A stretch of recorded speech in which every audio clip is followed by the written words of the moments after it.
नमस्कार श्रोताओं, morning market brief में आपका स्वागत है। यह पॉडकास्ट एआई द्वारा संचालित है। मैं राहुल हूं। और मैं अनन्या हूं। आज की तारीख है 9 मार्च 2026। चलिए शुरू करते हैं।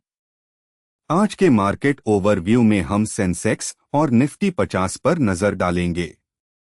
गिफ्ट निफ्टी के संकेतों के अनुसार आज इंडियन बेंचमार्क इंडिसेस में गैप डाउन ओपनिंग की संभावना है। कल के ट्रेडिंग सेशन में निफ्टी 50 और सेंसेक्स में हलचल देखी गई थी और क्रूड ऑयल की कीमतों में उछाल से मार्केट सेंटिमेंट्स प्रभावित हुए थे। निफ्टी 50 में रिलायंस इंडस्ट्रीज, टीसीएस और एचडीएफसी बैंक जैसे हैवी वेट्स पर ध्यान देना होगा। एफओक्यूज की बात करें तो ऑप्शंस डेटा से पता चलता है कि 24,000 का लेवल एक महत्वपूर्ण सपोर्ट हो सकता है। अब इंटरनेशनल मार्केट्स की बात करते हैं। यूएस में नस्दाक और एसपी 500 दोनों में गिरावट देखी गई है, जो क्रूड ऑयल प्राइसेस में वृद्धि के कारण है। कनाडा के टीएसएक्स इंडेक्स और यूरोपियन मार्केट्स जैसे फुट्सी और डीएक्स ने भी कमजोर प्रदर्शन किया है।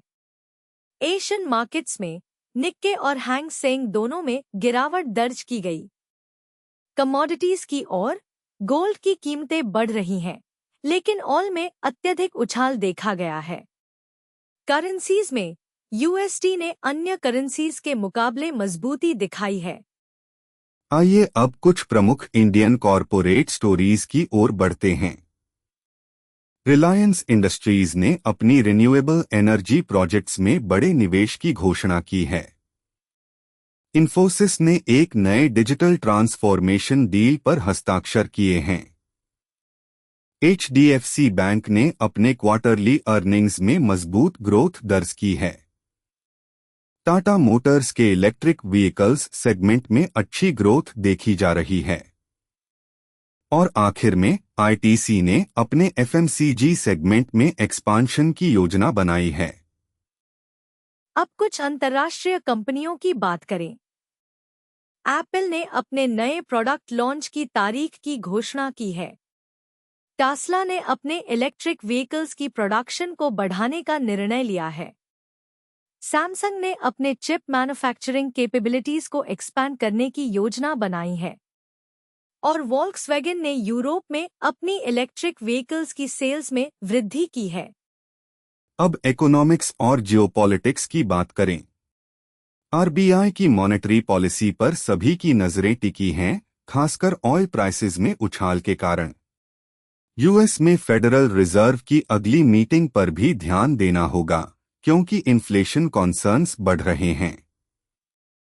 मिडल ईस्ट में जियोपॉलिटिकल टेंशन्स ने ग्लोबल मार्केट्स को हिलाकर रख दिया है, जिससे ट्रेड डेवलपमेंट्स पर असर पड़ा है।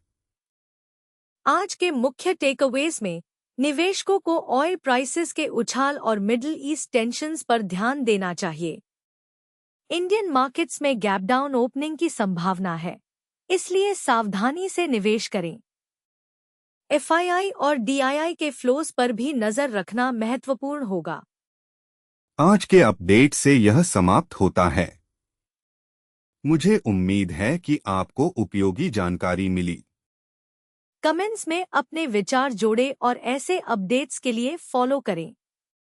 यह अनन्या थी। और राहुल, सुनने के लिए धन्यवाद।